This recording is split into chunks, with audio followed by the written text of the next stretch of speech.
আজকে তোমাদের সঙ্গে Afghani egg curry recipe share করব। এটা খাওয়ার পর বাড়ির সবার এত বেশি পছন্দ হয়েছে, ডিম রান্না করলে এখন এভাবেই রান্না করে খাওয়াতে হবে। আর এই আফগানি এগ কারি এভাবে বানালে এত বেশি সুস্বাদু হয় যে ভাত বলো, পোলাও বলো, এমনকি খিচুড়ি সবের সঙ্গেই দারুণ লাগে খেতে। আর রুটি পরোটার সঙ্গে তো একদমই জমে যায়। তো এই রান্নাটি করার জন্য চুলোর উপর একটা কড়াই নিয়েছি, তাতে 3 টেবিল চামচ রিফাইন তেল দিয়ে খুব ভালো করে গরম করে নিয়েছি। তোমরা চাইলে সর্ষের তেলও দিতে পারো। এখন এই তেলের মধ্যে 4টি মিডিয়াম সাইজের পেঁয়াজকে একটু বড় বড় টুকরো করে কেটে নিয়ে দিয়েছি। তার সঙ্গে 5-6টি রসুনের কোয়া, হাফ ইঞ্চ মতো আদাকে স্লাইস করে কেটে নিয়ে আর ওই 5-6টি মতো কাঁচা লঙ্কা দিয়েছি।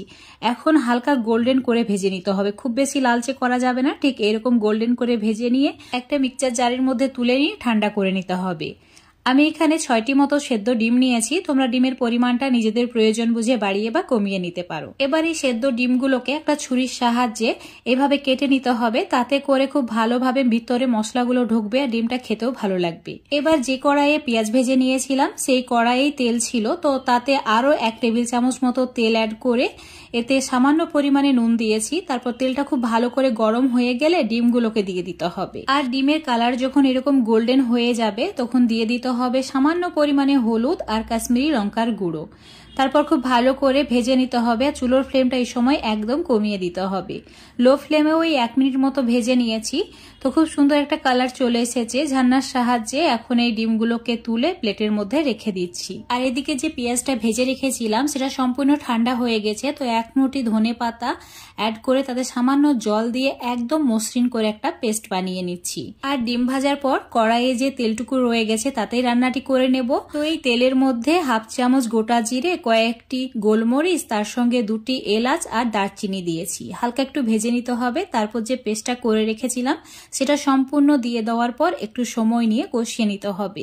যখন দেখবে এরকম তেল ছাড়তে শুরু করে দিয়েছে, হাফ চামচ হলুদের গুঁড়ো, হাফ চামচ লঙ্কার গুঁড়ো, তার সঙ্গে এখানে দিয়ে দিতে হবে হাফ চামচের একটু কম ধনের গুঁড়ো, স্বাদ মতো নুন। আর চুলোর ফ্লেম একদম কমিয়ে দিয়ে তেল ছাড়া পর্যন্ত এভাবে কষিয়ে নিতে হবে। তারপর এর মধ্যে দিয়ে দিতে হবে ফেটানো টক দই। আর এইভাবে অল্প অল্প করে দিতে হবে আর কন্টিনিউ নাড়াচাড়া করতে হবে, তাহলে টক দইটা ফেটে যাবে না, খুব সুন্দরভাবে গ্রেভির সঙ্গে মিশে যাবে। তো 1 মিনিট মতো ভালো করে কষিয়ে নেওয়ার পর এখন ঢাকা দিয়ে 2-3 মিনিট লো ফ্লেমে রেখে দেব। তাতে করে যে তেলটা উপরে ঠিক এইভাবে ভেসে উঠবে আর খুব সুন্দরভাবে গ্রেভিটা কুক হয়ে যাবে। আফগানি এগ কারির জন্য গ্রেভিটা খুব ভালো করে রান্না করতে হবে। এখন এই গ্রেভির মধ্যে ভেজে রাখা ডিমগুলোকে দিয়ে দেব। আর এই সময় চুলোর ফ্লেমটা একদম কমিয়ে দিতে হবে, মানে লো ফ্লেমে রান্নাটি করে নিতে হবে। সমস্ত কিছু ভালো করে একবার মিশিয়ে নিচ্ছি। মেশানো হয়ে গেলেই এর মধ্যে দিয়ে দিতে হবে সামান্য পরিমাণে জল, যাতে করে এই গ্রেভিটা পুড়ে না যায়, মানে কড়াইয়ের নিচে লেগে না যায়, তাই সামান্য পরিমাণে জল দিয়েছি। এখন ওই হাফ চামচের একটু কম গরম মশলার গুঁড়ো দিয়ে ভালো করে একবার মিশিয়ে নিতে হবে। তারপর দিয়ে দিতে হবে গোটা কাঁচা লঙ্কা, ওই 5-6টি মতো। তোমরা চাইলে এখানে কাঁচা লঙ্কার পরিমাণটা কমিয়েও দিতে পারো বা না দিলেও হবে। ঢাকা দিয়ে লো ফ্লেমে 5-6 মিনিট রেখে দিচ্ছি। তারপর তোমাদের দেখাচ্ছি। দেখতে পাচ্ছ দারুণ হয়েছে, তাই না? এটা গরম ভাত, লুচি, পরোটা, রুটি, এমনকি পোলাও, ফ্রাইড রাইস সবের সঙ্গে জাস্ট জমে যায়। এটা থাকলে আর কোনো কিছুই লাগবে না, এত সুন্দর একটা সুগন্ধ বের হচ্ছে, তার সঙ্গে দেখতেও দারুণ হয়েছে। তো আজকের এই আফগানি এগ কারি রেসিপিটা যদি তোমাদের ভালো লেগে থাকে বাড়িতে একবার হলেও বানিয়ে খেয়ে দেখবে, তারপর লাইক, শেয়ার, কমেন্ট করে দেবে। আর ফেসবুক পেজ থেকে যদি রেসিপিটি দেখো অবশ্যই পেজটিকে ফলো করে নেবে। ইউটিউব থেকে দেখলে চ্যানেলটিকে সাবস্ক্রাইব করে রাখবে আরো এরকম সহজ সুন্দর লোভনীয় রেসিপিগুলো পাওয়ার জন্য। এখন শুধু গরম গরম সার্ভ করে নিলেই হলো।